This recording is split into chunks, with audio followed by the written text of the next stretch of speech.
कब और किसके पैर नहीं छूना चाहिए। नंबर 1, कोई भी व्यक्ति जब ध्यान में मग्न हो तब उसके कभी भी पैर नहीं छूना चाहिए।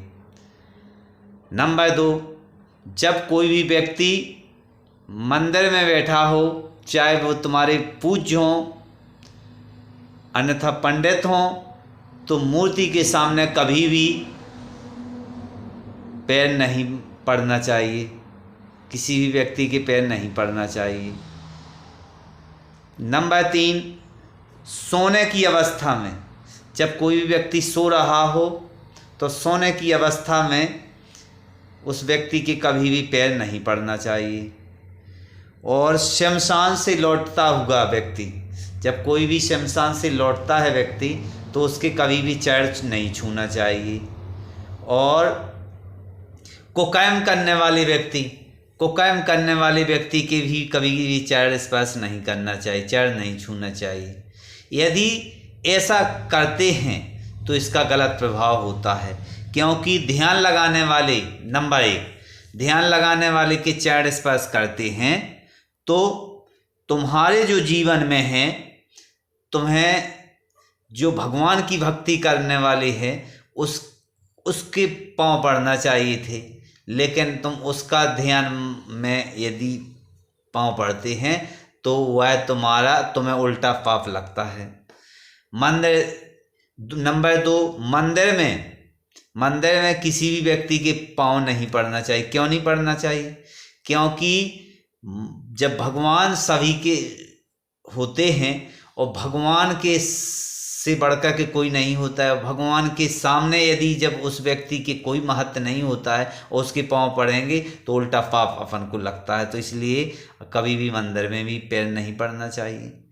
सोने की अवस्था में कभी भी व्यक्ति मृत तुल्य हो जाता है, क्योंकि उसकी आत्मा निकल जाती है और भटकती रहती है, आत्मा निकल जाती है और व्यक्ति की बस श्वास चलती रहती है। इसलिए कभी भी है सोए हुए व्यक्ति के यदि पांव पड़ते हैं तो उसमें क्या है कि अपन को पाप लगता है, इसलिए हमें सोए हुए व्यक्ति के भी पांव नहीं पड़ना चाहिए। नंबर 3, और शमशान से लौटे हुए व्यक्ति, क्योंकि अगर कोई भी शमशान से लौटता है तो उस समय वह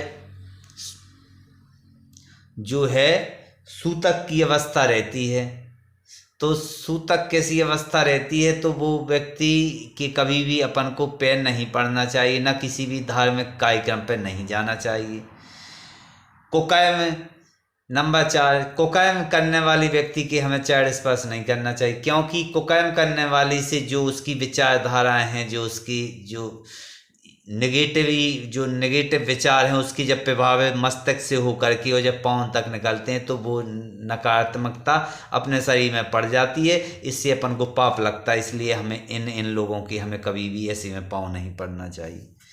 और अब नहाते समय की 3 गलतियां ये भी न करें। यदि नहाते समय कोई भी व्यक्ति 3 गलतियां करता है तो उसके ग्रह खराब हो जाते हैं।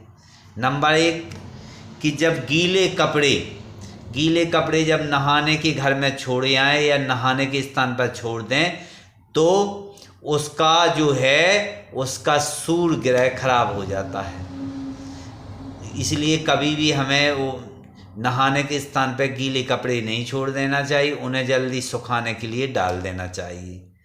नंबर 2, यदि हम जब नहा रहे हैं, नहाने के समय पे हमें क्या करना चाहिए कि बाल्टी में गंदा पानी नहीं हमें छोड़ना चाहिए और हमें व्यर्थ का पानी भी नहीं बहाना चाहिए। यदि हम ऐसा करते हैं, गंदा पानी छोड़ देते हैं, तो हमारा चंद्रमा खराब हो जाता है और ऐसे में व्यक्ति का जब चंद्रमा खराब हो जाता है तो उसका जो भाग्य खराब होने लगता है।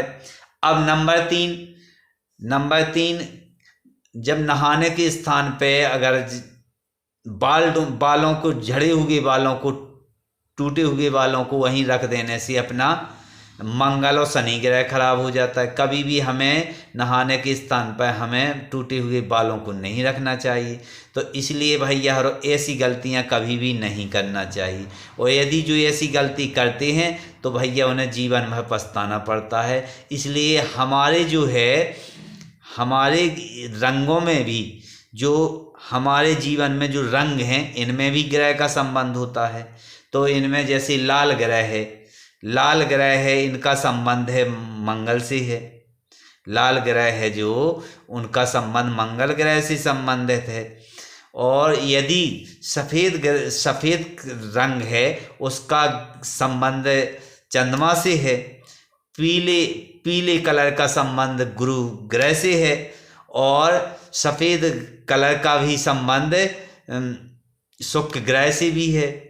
और इसके बाद में काले कलर का संबंध शनि से है।